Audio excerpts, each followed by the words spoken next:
Finally done. It's been a slow, agonizing torture watching this show. I know soaps are known for dragging things out. I've been watching them since the late 70s, but this one takes the cake.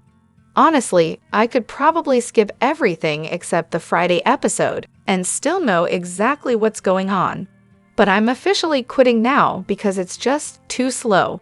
At this rate, what's next? Shows where the characters just stare at each other in silence. Hilarious. In all seriousness, the writers need to step up their game. It's the same recycled plot over and over again. I've literally watched Luna read a magazine for a month. A whole month. How does that even happen? I'm done. And then there's Steffy. Seriously, I was just yelling at my TV for her to shut up so Finn could finally tell this story. And what happens? The episode ends. Again, no story, no progress. I swear, it's like a cliffhanger just for the sake of a cliffhanger. But when it's the same thing every week, it's not suspenseful, it's just maddening. I feel like I'm wasting my time instead of being entertained. Zend and the nose. So, is Zend completely immune to Daphne's scent? I don't recall him getting all dreamy-eyed every time she walks by. And wait, did I hear him correctly? Did he just say morale at FC is down? Yep, I think he's got a solid immunity. I actually thought they'd make an adorable couple. Poppy sure knows how to manipulate Finn, doesn't she? I get it. She's worried about how Jack and Lai are going to handle this whole situation, especially after they'd barely patched things up after the paternity mess. But seriously, Finn has every right to tell Steffy. Luna is his daughter, and Steffy is his wife. Would Steffy be thrilled with this bombshell? Probably not. But that's their problem, not Poppy's. It's their decision to figure out how to move forward, not hers. And don't even get me started on Poppy storming into Finn's office, acting like she's the relationship expert, and throwing a tantrum about him telling Steffy the truth. Like, who does she think she is? Trying to convince him that telling the truth will somehow ruin his marriage. Newsflash, Poppy, it's already ruined, and it's because of you. She should really own up to the mess she's caused by lying to Finn and their daughter. I'm sitting here like, woo-woo, the F*** does she think she is? Finn might not win any awards for how he handles things, but at least he's got the decency to be upfront with Steffy, even if it means she'll probably kick him to the curb or run to her parents, or Liam, because, let's face it, that's what today's scene was setting up. But hey, at least he's not hiding the awful truth. Honestly, I'm just so over this storyline. It's completely wrecked Poppy's character and messed with continuity in every possible way. Oh, is it just me, or does this Taylor have all the charm of a cardboard cutout? Which is impressive, considering Rebecca Budig is a powerhouse actress. She was fantastic on All My Children and General Hospital, but on B&B, it's like they hired her to just show up, stand there, and dial in the most lifeless performance possible. Seriously, her portrayal feels about as natural as a mannequin in a wig. No chemistry with Ridge, Steffy, or even Brooke.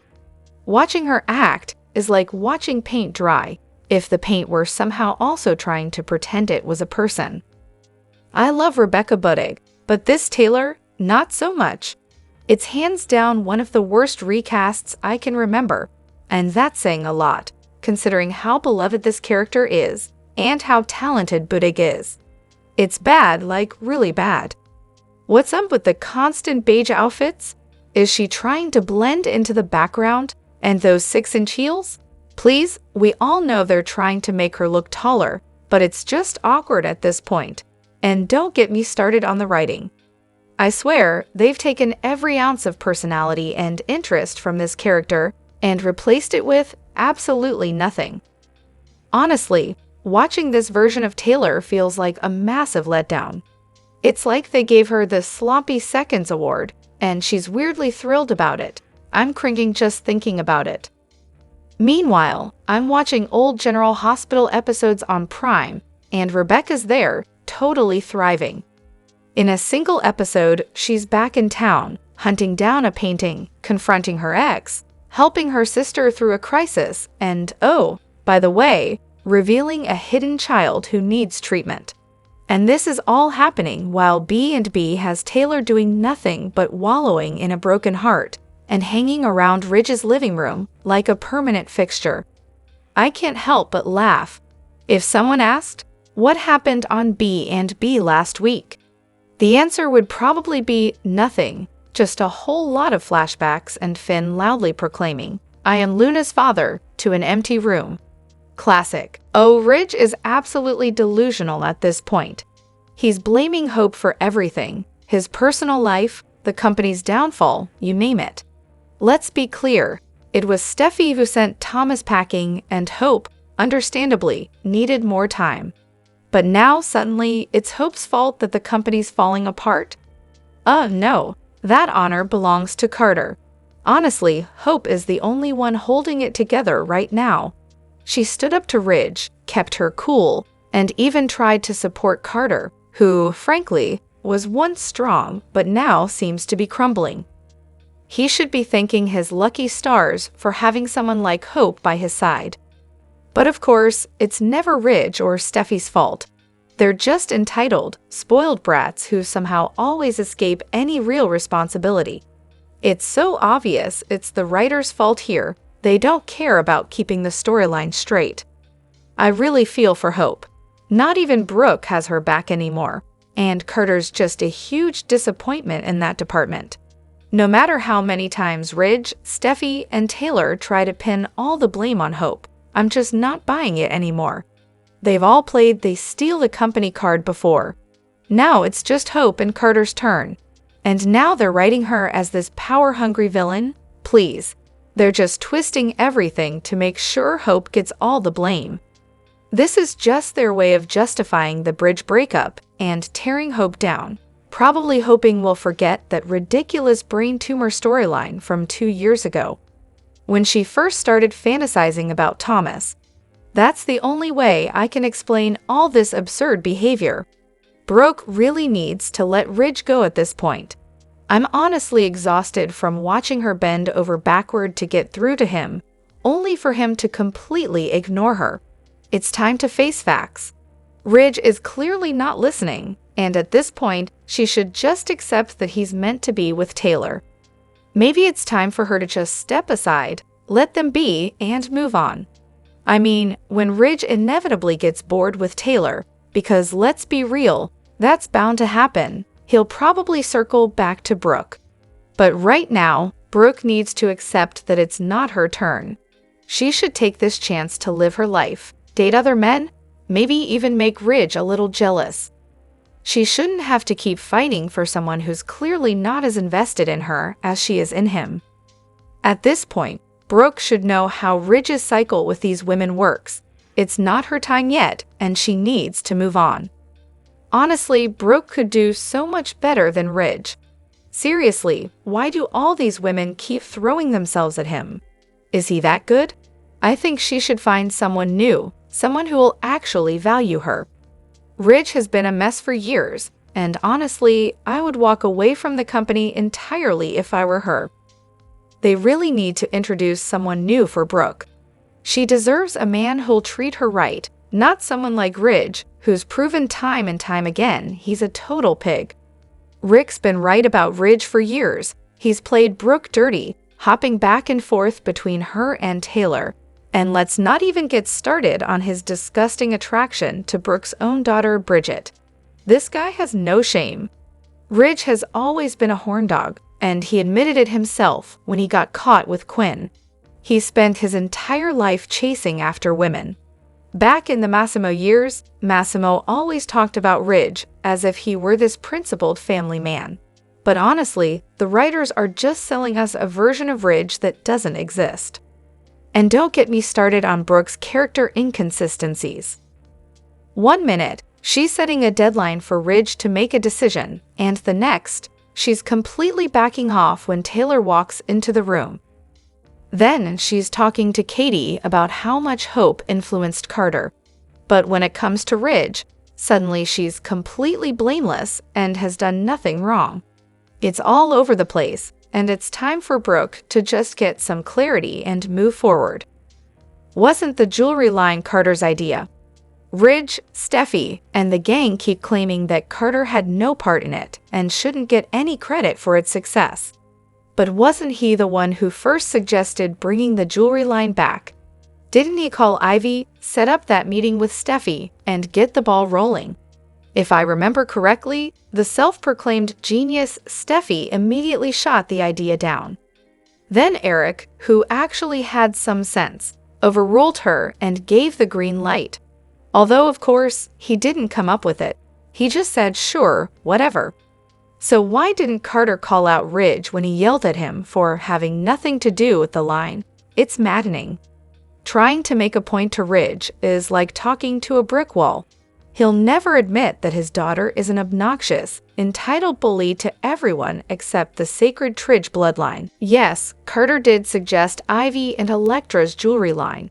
Steffy was a solid no. Ridge followed her lead, and then Eric swooped in to save the day and gave it the go-ahead. How Steffy and Ridge are still trying to take credit for it is honestly laughable. I get Eric claiming it since he backed it, but the other two? Full of it.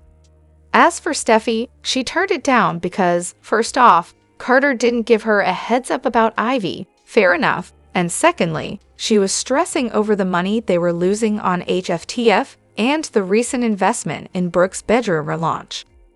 She actually complimented Ivy's work, but said it wasn't the right time for a new venture. When Eric overruled her, Steffy didn't throw a tantrum or steal the company out of spite. She just moved on. Unlike some people, she didn't pitch a fit because Eric and Ridge made a decision she didn't agree with. So to claim she was never supported is just ridiculous, especially when they gave the go-ahead for Carter's suggestion, not hers. And let's be real, this jewelry line is a relaunch, designed by a forester who already worked on the line before, and it hadn't even been gone that long. Pretending it's this groundbreaking, original idea is borderline absurd. If hey, let's redo something that worked before and see what happens, is the biggest achievement Carter can claim as manager of the LLC, then maybe he's not living up to the title. Oh, here we go again, another love triangle, just what we needed, right? So will Elektra, Will, and Luna create a drama-filled mess that drags on forever, like Steffy, Liam, and Hope's endless saga? Or will it be one of those blink and it's over situations? I'm secretly hoping Remy steps in to wrap it up quickly, but let's be real, I said the same thing about Wyatt years ago. I thought he'd swoop in and end the Steffy/Liam/Hope drama, but instead, he was just another character caught in the whirlwind without really doing much to break the cycle. Now, Luna and Will, that could actually be something. Sure, they're both a little bad, but Luna is definitely the more intense of the two. But mark my words, there's going to be something between them, and I'm genuinely curious to see it unfold. If it's anything like I hope, it'll be way more interesting than whatever's happening between Elektra and Will. Because honestly, that's just plain boring. Oh, is today the day we finally get to see Finn grow a backbone and talk to Steffy instead of just having a full-on conversation with himself? Or are we about to witness Poppy pull another Luna and kidnap Steffy like she's some sort of rare collectible item that's always in high demand? Because honestly, at this point, that would probably make for a more interesting storyline. This plot is dragging on like an endless bad soap opera, and I'm seriously starting to lose my patience. Yesterday's episode gave us a tiny glimmer of hope, like they were teasing a potential Steam reunion. So, maybe Finn will finally tell her what's going on today, right? If my husband walked in acting like he was carrying the weight of the world and on the verge of a mental breakdown, I'd be all over him until he spilled the beans. But Steffy? She's just like, oh cool, we'll talk later. And when later finally comes, oh, she's too busy to care because, surprise, surprise, it's time to check on mommy and daddy. Days go by, and she's still completely clueless about Finn's stress level. When he finally tries to open up, she's all smiles and sunshine like nothing's off. Meanwhile, the guy's clearly about to snap. Talk about missing the obvious.